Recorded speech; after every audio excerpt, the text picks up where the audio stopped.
Look around the next time you're in a crowd. Every single person you see is the same kind of human, just one species. You included. It feels normal, permanent, like it's always been this way. But it hasn't. For almost all of human history, you would have shared this planet with other kinds of humans. Not apes, not ancestors.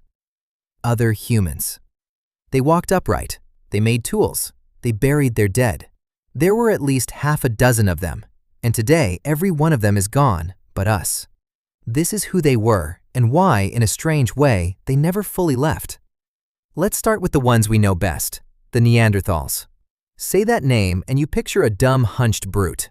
Forget that. It's wrong. Neanderthals had brains as big as ours, sometimes bigger. They survived for hundreds of thousands of years through an ice age that would kill most of us overnight. They built fires. They made tools fitted to the hand. They hunted animals far larger than themselves, up close, with spears, face to face. They wore furs. They used red pigment to paint. They cared for their sick and their old. We find their skeletons, healed from wounds that no one could have survived alone. And when one of them died, they sometimes laid the body down with care. These were not animals. They were people. A different kind of people. But the Neanderthals weren't even the strangest cousin we had, because some of them we've barely even seen.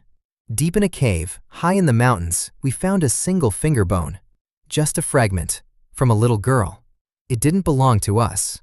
It didn't belong to Neanderthals. It was something new. We call them the Denisovans. And here's the strange part. That finger bone, a few teeth, a piece of jaw, that is almost everything we have of them. We have never found a Denisovan skeleton.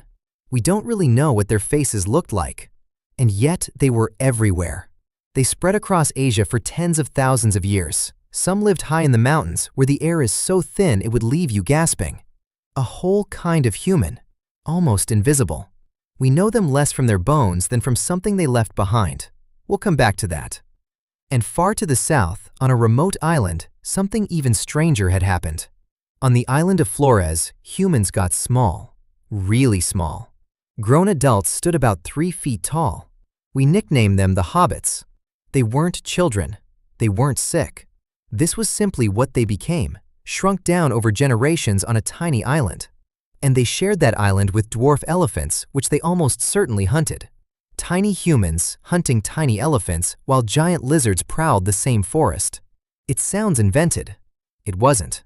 On another island, the Philippines, we found yet another small, separate kind of human. And in a deep African cave, one more, with a brain barely a third the size of ours. Yet someone carried its dead, body after body, into the pitch-black heart of that cave. So what happened to all of them? For a long time, the world was full of humans. Many kinds, all living at once. Then, one by one, they disappeared. The climate lurched. Ice came and went. Familiar animals vanished. Their worlds shrank. And into all of it spread one new kind of human. Us. We were a little faster, a little more flexible. We traded across long distances. We multiplied. And wherever we went, the other humans faded. But here is the part that changes everything. They didn't all simply die. Because when we met them, we mixed with them.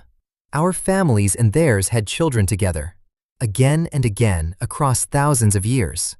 And those children are your ancestors. We like to think of ourselves as the winner, the last human standing, alone at the top. But the others never fully left. Right now, inside your own body, you are carrying pieces of them. Neanderthal genes that shaped your immune system. Denisovan genes that let people live where the air runs thin. That was the thing they left behind.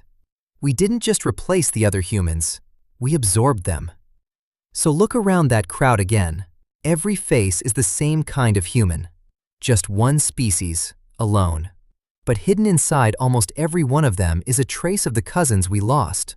The other humans, who never entirely went away.